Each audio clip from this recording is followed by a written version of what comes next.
and welcome. So my friend Avery told me I should do a cooking channel because I've been cooking a lot recently and I forgot to film, but I'm in the process of making chicken in the crock pot. So I just want to show you what I've done already. So crock pot, chicken. There's chicken broth right there. You can see sharp knives, different cutting boards. These things come in handy. These are dishwashable cutting boards. They are separated, whether you want vegetable or beef or chicken, whatever sort of meat. So, as I said, I'm late to filming the video. I already did everything, but I'll just tell you what I did. So the crock pot is there. It's plugged in. It's powered on. These are crock pot liners. They make it a great. It makes it so you don't have such a mess to clean up. It's easier. It's more efficient, fast. Everything. That's what this is here. This liner. So in the crock pot, I had done 1 box of Progresso chicken broth. We call this stock where I'm from. So chicken broth, stock had gone in there. I had like 3 or 4 small potatoes. I don't know if they were Idaho or russet, whatever. They just needed used up. So they had eyes on them. I cut the eyes off. I cut them into small slices and dices as if they were like scalloped potatoes or home fries. Those had gone in with the broth first. And I got the crock pot on because potatoes take long. So potatoes take long. Those had gone in. And then I had great big Vidalia onions, a whole bunch of those. I had diced up and put them in. I'll insert a picture because it's like not worth going through the rigmarole.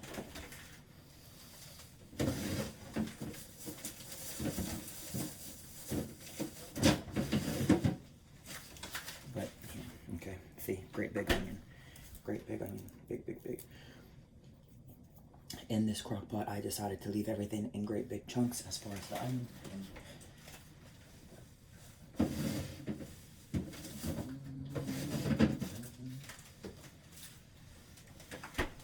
So potatoes had gone into it. I had one of these yellow squashes go into it. And then I had different peppers. So I had a red and a yellow pepper. You can see right there the way that I cut them. And you can see the squash is in the round.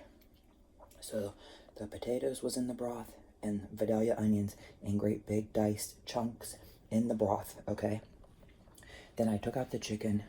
We had a 2-pound bag of Tyson chicken, and it was like boneless, skinless chicken breast. It was Tyson brand. It most likely come from Publix. I rinsed off the chicken, and I cut any fat or gristle or like bloody veins. I cut that out, and I made sure that they were thinly sliced pieces, and any of the large pieces I cut in half. I just eyeballed it, but I'm keeping all the chunks big, keeping all of them large, so you can see the chicken is in here, right? So the chicken is in there, and it's looking good already. And then what I had done, I seasoned with garlic, some cayenne season, and then this complete Sazón. This seasons anything really good. Chicken, pork, seafood, whatever. That's really, really good.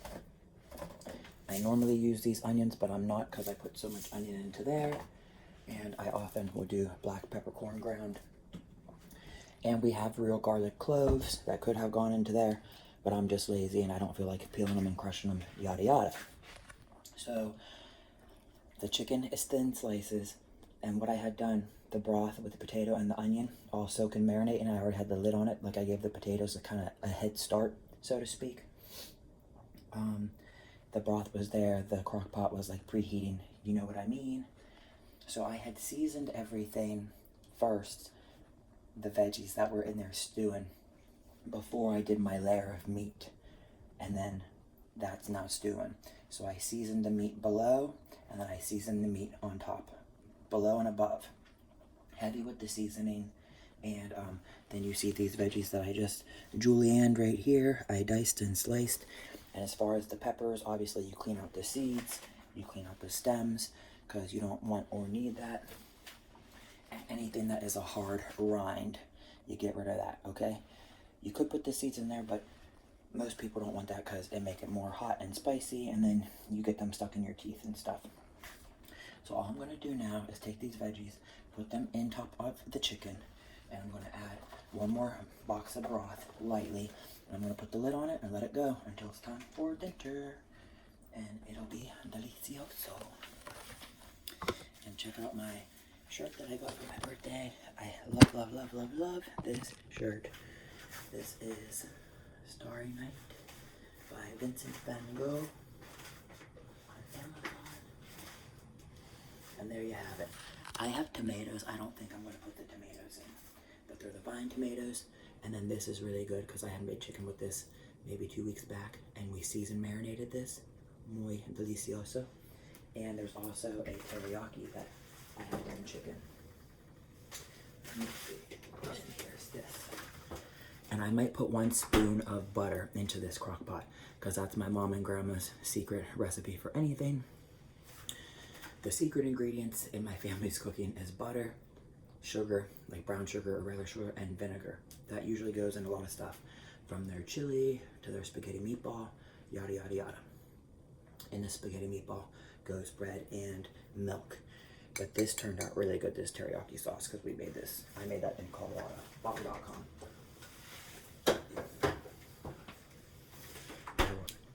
I'll try to insert the pictures if I remember. I'm horrible about doing this because already I'm forgetting stuff. But next time, I hope to film the stages. Adios. Nos vemos. And one last thing I forgot. I'm very forgetful. I don't know why doing a video makes me get nervous or I forget what to say or what to do. But mushrooms is going to go in here too. So not a lot, just a little. As I can show you, I already entered the veggies there, the squashes, the peppers, yada yada. I like different colored peppers because I think they're either different heat temperature or sweetness. And I'm not going crazy overboard with the mushroom because sometimes mushroom gives a taste. So just like a handful or a spritz, a sprinkle. So like, okay. Ooh, I think I'm not going overboard and they'll fly out. Okay. So here you have it. That's pretty good. Okay. So I did about that much mushroom. As you can see, there's still some in the container. Bada bing, bada boom. There has to be a better way. And then this broth. And something I did, which probably a lot of people do. When I pour the broth into the crock pot, I ran the faucet water and rinse out the container into the crock pot so you get every last drop of it. Because we cannot be wasteful at all. Every single drop count. So this stuff come out. And it's just so that everything can cook top to bottom and nothing dries out. And it's going to be like a stew or like a soup. But it's going to be really, really good.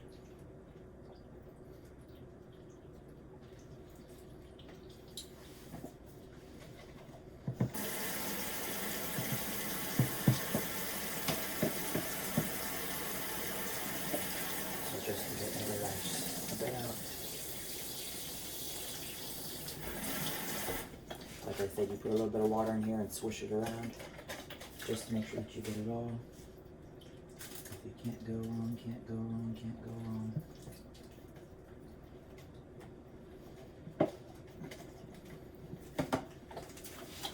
And that's all she wrote. It's murder she wrote.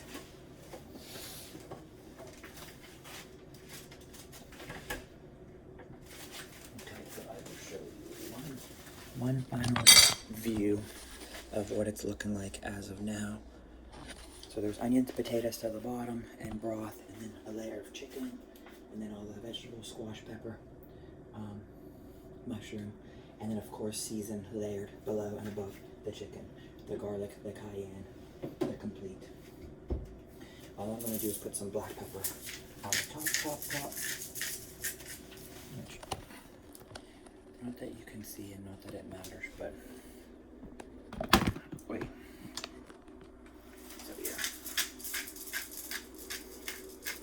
I love black pepper into everything. I black pepper my salads. If I have tuna with mayonnaise or whatever, black pepper is just good. And again, these crock pot liners are amazing.